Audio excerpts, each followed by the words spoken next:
Whenever I place my hopes high on Bollywood, it feels like the universe conspires to let me down, as if my own life choices weren't already doing a fabulous job at that.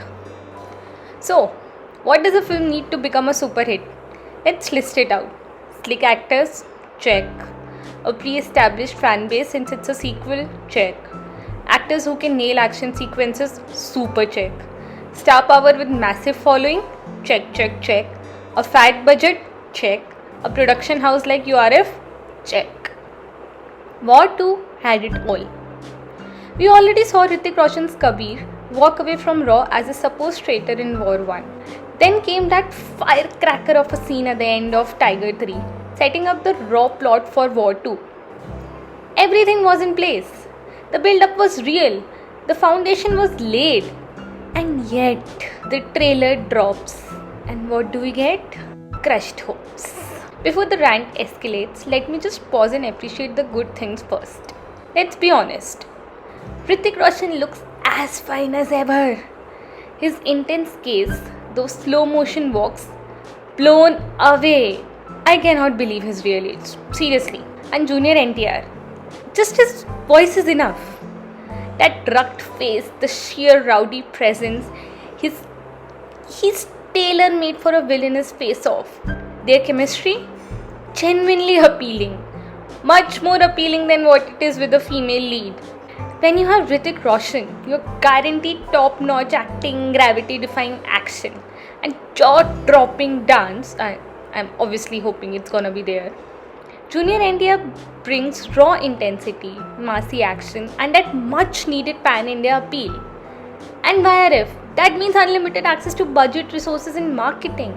So then how did this trailer manage to be so painfully disappointing?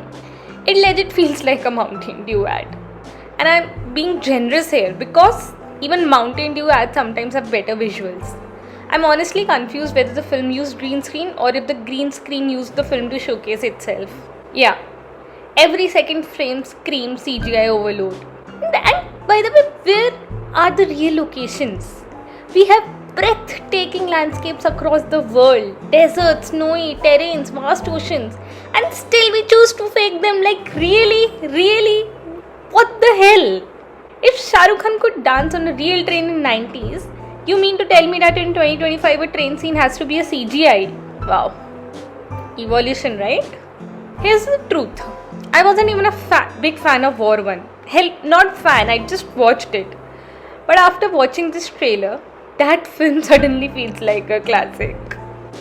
Maybe it's the director change?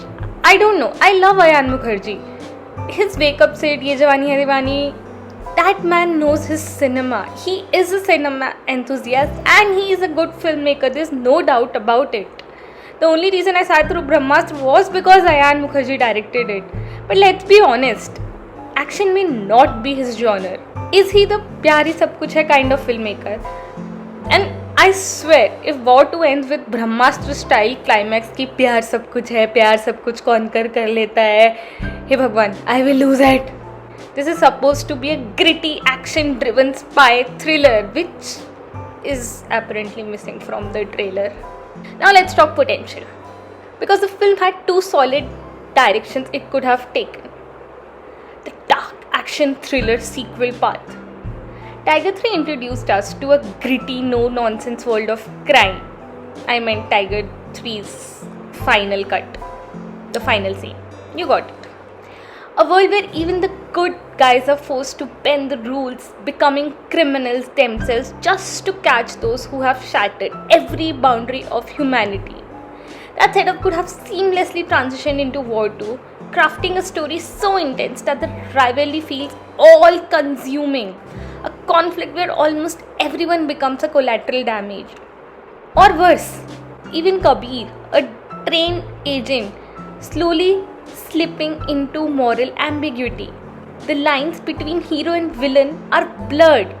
Junior NTR being a ruthless assassin, he could have been the type of villain who breathes death. It could have been a massive spy thriller plot. The face-off could have been unforgettable. Or the origin story, prequel part. We already know from YRF Spy Universe that Kabir and Jim were batchmates in Raw. Now imagine Hrithik Roshan and John Abraham in a prequel. Oh my god, wow. Back to 2000s. Young Raw agents navigating dangerous missions, slowly diverging paths. And then suddenly, one turning into Raw's sprite, the other becoming a criminal mastermind. I mean, wow, oh my god. That would have been epic. But instead, what do we get? A copy-paste formula that's now become too obvious. Let's just accept it.